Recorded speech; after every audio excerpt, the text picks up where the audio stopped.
Hey everyone, this is Dakota Graff here at Onyx Coffee Lab. I am here with a super special guest, my friend Mokhtar. Pleasure to be here. This is my first time in Arkansas. Yeah, what do you think so far? Well, I came here as almost like a pilgrimage to Onyx. And Sure. so besides Onyx and Walmart, I don't really know much about Arkansas. Yeah, well, it's our home. This is where we roast all the coffee, we import everything in here. But you're here to kind of help us launch this inaugural project. Why don't you tell us a little bit more about this coffee and kind of why you made the pilgrimage and yeah. Yeah, I mean, from a business sense, it's like, expensive, and time consuming to go to every roaster that you work with to work with them, launch with them. Yeah. But I feel for me, it's more than just giving someone your coffee beans and just kind of letting them do it, hoping that they're able to launch it correctly. You guys, of course, do an amazing job with all of your launches. But I thought it would be just great because I wanted to meet the people behind Onyx, from the lab managers to the production team to Andrea and John and you, of course. And I thought, I didn't know that you guys had not sold the Yemen coffee before, so I thought, okay, I really want to come because I feel that coffee is a great way to learn about a culture and a people. And I thought it was an amazing opportunity. The Onyx, it's in Arkansas. Most people have never been here. Yeah. But you guys touch so many people around this country. So I just came here to hang out with you guys, drink some coffee, and try as much as possible to help you to learn about the story, to share with your customers. Yeah, I really appreciate you coming. I mean, so far it's been great. We're only a few hours into it, but earlier you were talking about just like the evolution of your journey through Yemen. Like you've been working in Yemen for 8 years? Yep. And it just at some... I mean, it's crazy saying that. I was like, wait, that was just like 2 years ago. It feels that way, yeah. But there's sort of like there's been sort of an evolution of like and obviously well documented in a book, but you've made this journey to Yemen and you're helping people like produce these coffees, and it at some point came up that you had the opportunity to buy a farm, which is exciting. It's a huge undertaking. Obviously, we were talking about it earlier. But how did that, like what was the driving force behind getting into coffee production to an everyday, macro level as opposed to helping many producers in the area? That's a great question. I think one of my older friends told me that when you're very close to something, you get veiled from it. Meaning that when we're living our day-to-day lives, we don't see the evolution of our lives and how things happen. Just the book, The Monk of Mocha, when Dave Eggers spent 3 years, documenting my life and journeying, I actually learned a lot about my life in the book, just seeing the patterns. And now, as an older person now going through therapy, you realize how much of our childhood trauma manifests into our lives later, and why we have certain traits that we do. And so it was a long journey to get here. And I think if someone had told me day one you're going to do this kind of work, I'd it's impossible. But you kind of have these baby steps to get to where you are now. And so for me, my goal was always to try to help Yemen coffee be in the world in the best way possible and try to go back to its former history and legacy. And in the beginning, that took the form of working with farmers and trying to give them access to better markets by educating them and giving them tools and things and paying them more for a better quality. And then from there, I got into processing coffees and taking care of everything from after the coffees are picked to processing to the mill operation, sorting the coffees and separating them and shipping and import. And so as I feel like in the last, especially the last 3 years, coffee processing has really evolved. I think on this side of the world, roasting, there's different improvements in roasting and also in brewing. But I think they're incremental compared to the ocean that's possible on the ground on the farms. And you have amazing producers, like Marcio Shatta from Colombia, Finca La Negrita, Raul from El Salvador. You have Wilford Lamastus from Elida, Rachel Peterson, and Aida from Batle. All these amazing producers from around the world. And so seeing the evolution of coffee processing and what's happening. And I wanted to take those techniques and those processes to Yemen, and it's just really hard to communicate that to smallholder farmers. Yeah. And so this one area in the Western Haraz region has an amazing coffee, and there's an elder farmer who couldn't take care of his whole land. It's a small farm in a village of farmers. So we work with the farmers to collect their coffees and work with them. But this older gentleman's farm, it was sad because his children live in the cities and abroad, and no one wanted to continue it. Yeah. So I was able to talk to him about this idea, and he's like, why don't you take care of my land, take the farm? And so I thought about it. I'm like, why don't I do that? Like I never thought that could happen, because growing up poor, in the U.S. and abroad, you don't think that you can own land or do certain things. And so also I didn't know how much work it would be. Like I would spend 7 months of my life in this country, which I spent usually the last 5 to 6 years, like half the year or so there, but not in one, like 7 months straight like that. And yeah, farming, it's a lot to work on pre and post harvest. So much work on like your organic fertilizers, you're building mulch, you're dealing with weird diseases and weird insects. You're dealing with all kind of issues happening. And the biggest is water. Like we had such limited rain. The worst rain, the least amount of rain since I've gone to coffee this year. So it's a longer journey, but what I got out of it was I was able to appreciate these farmers friends of mine that I mentioned earlier, because of how much work you have to do. And so, for example, I was like, okay, we're going to do all these crazy experiments. We're going to do like the fermentation in plastic tanks versus stainless steel tanks. Mm-hmm. We're going to do anaerobic, dried, all these different types of processes, and I can control the variables in very granular detail, which I couldn't do before. Sure. A lot of the coffees were disgusting. Yeah. Like they were over fermented and just really like over the top flavors.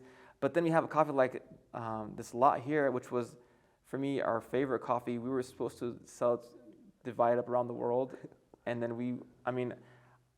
Akaash and I were like, okay, let's give Onyx the first samples. We weren't even ready to ship the coffees out. Yeah. Like we sent it to you guys in these like. It got shipped to like Saudi by land, and from there through DHL. But you guys were like, we want the entire lot, and he said, okay, that's, because I knew it would be in good hands. So that's kind of on a high level, like what happened and where I am right now with this process. Yeah. Yeah, I remember, we talked to SCA back in April. It was just real quick exchange, and then Akaash reached out and said, hey, I have these samples. And he sent them to me. I was about to go on a trip. I think I was about to be gone at least for like 2 weeks. Wow. And I was like really worried about the timeline of these samples, because almost, it never fails. Like you said earlier, like you buy this farm and you have like the worst rainfall.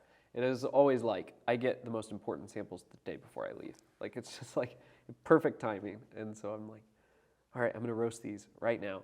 Like I have a flight tomorrow, but I'm going to roast these. And I like woke up that morning and was like, all right, I'm going to cup. So I came here and I cupped, and I'm like, man, these coffees are amazing. I was like really excited about it.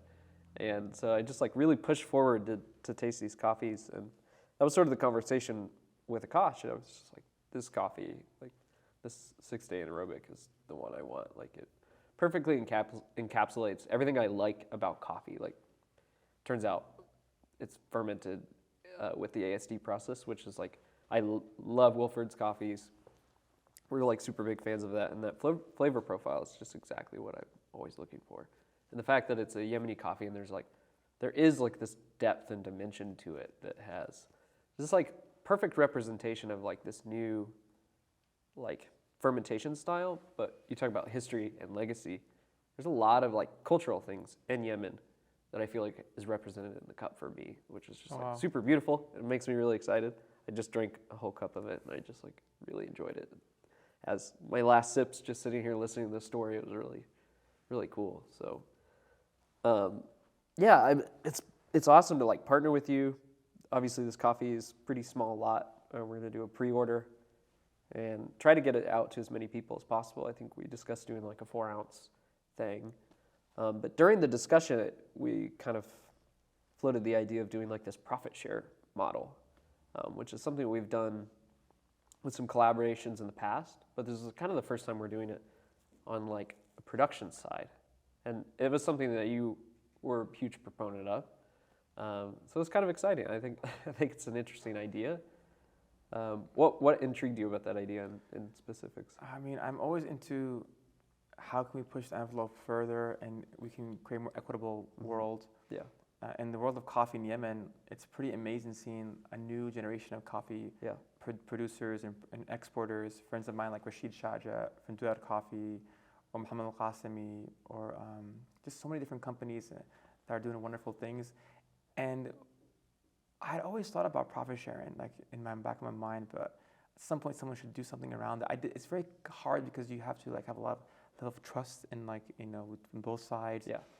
When Akaash told me that this idea about profit sharing, he didn't even finish the sentence. I was like, this is the fourth wave, or whatever the next wave. I'm not sure. I'm not sure what wave we're in right now.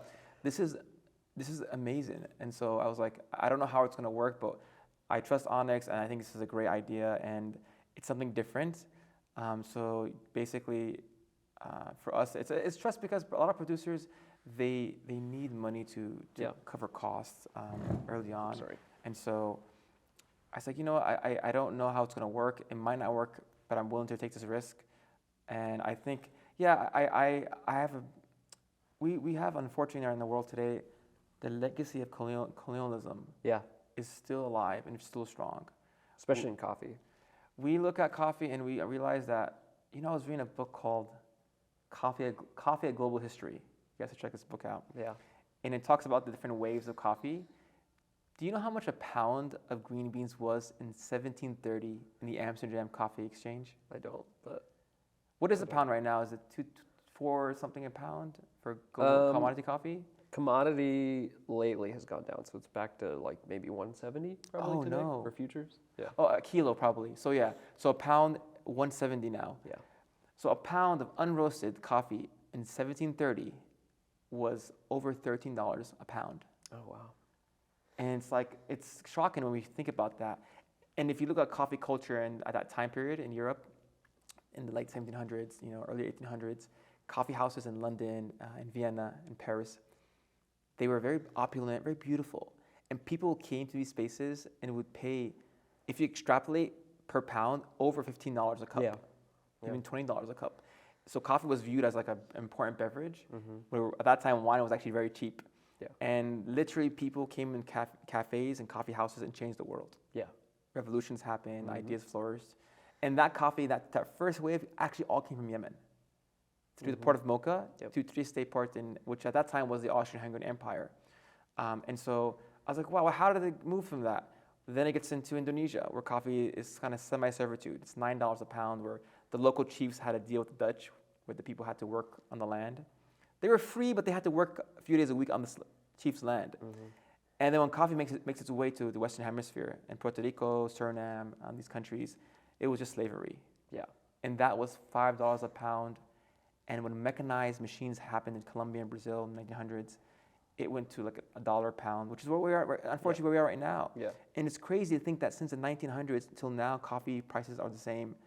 And so fair trade did a great jump for us to try to get to something that's more fair. Then direct trade, which I think was especially coffee, and Tris Rathgov, which is one of my favorite coffee people in the world, coined the term third wave coffee, where she saw it from the lens of the women's movement, intersectionality. It created this direct trade relationship with farmers, which has been it's been pretty, I think, a huge step forward. But the profit sharing model, or revenue sharing, however we figure it out, I think it's the next step, because what it does is it's looking at a producer as an equal person now. Yeah. Like, what are your costs? Okay, these are your costs. What are my costs? How can we do this thing together? And I think it's a win-win, because the producer, the roaster might make less that way. One, they have to worry less about cash flow early on. Two, the farmer is going to work much harder, knowing that I have a stake in this now. So we're going to produce the best coffee we can. Like this coffee, we shipped it out and airlifted it out, which was really expensive to make it in time for the holidays because we were like, okay, we want to make sure we can get this sales period. Yeah. Where if it was not like revenue sharing, it would I still probably would have done it, but it would have been less incentivized. Yeah. And then the biggest win also is for consumers. When a consumer knows that this wasn't just like, you know, a couple of cents more per pound or whatever they pay more, this roaster actually is in a partnership with this producer, they're going to be much happier to be a part of that transaction. Yeah. So I don't know, I think I'm honored to be a guinea pig and kind of figure this out with you and just kind of, you know, I think early on, the thing that you said that really stuck with me was we're going to be very communicative and try to just understand how to make this work because I think there's the opportunity to do some major disruption here. Yeah, no, I agree. I think it's, and from even just, I mean, this is like nuts and bolts stuff, but even just from a brand collaboration aspect, it made a lot of sense for us to work together on this project. If we're taking the whole lot, it's like, all right, well, let's make this launch really awesome.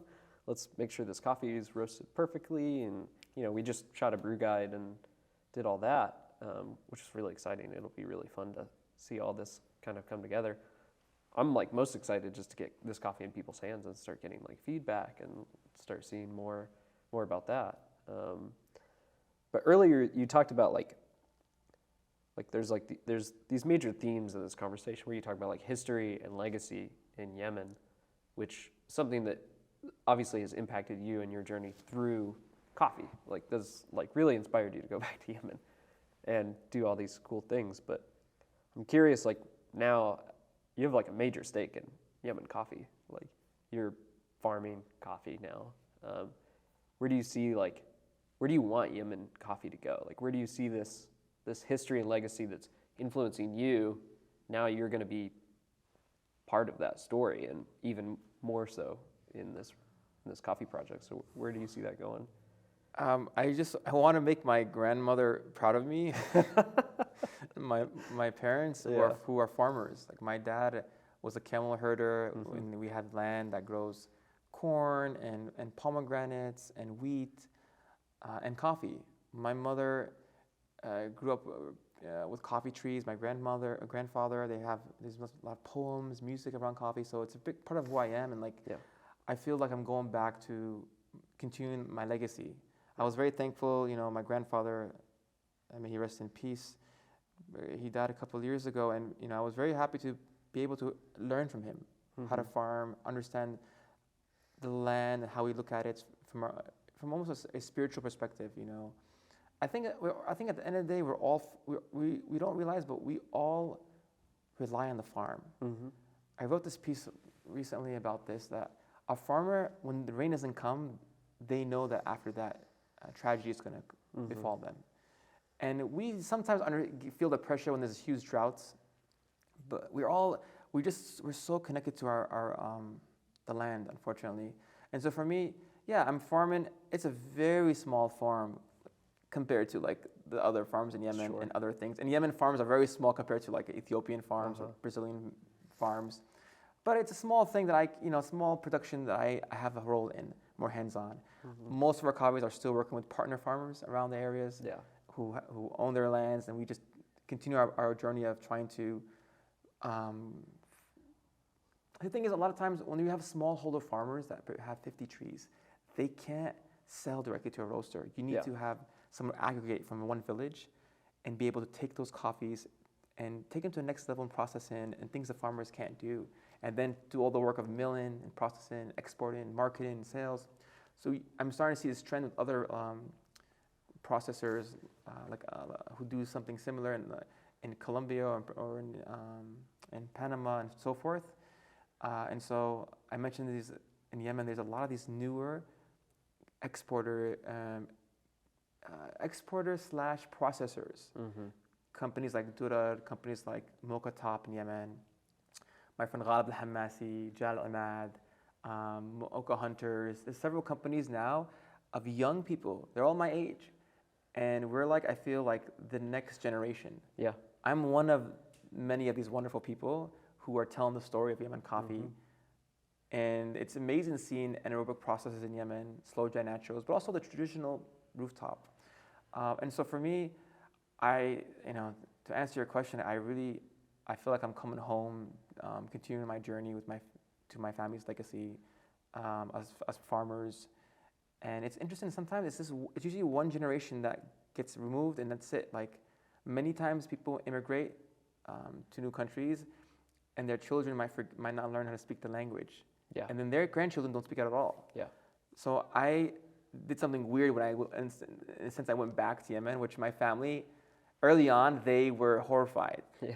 I was supposed to be a lawyer, and I told them I want to go become a farmer and work with farmers in Yemen, especially at a time where Yemen was not going through the best stability.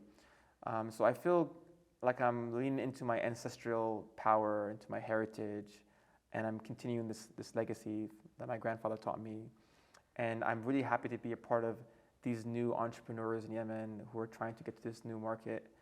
And lastly, thankful to many pioneers on the production side of coffee, for producers in Panama in particular, all over the world, in Ethiopia, Kenya, and then on the roasting side, companies like Onyx.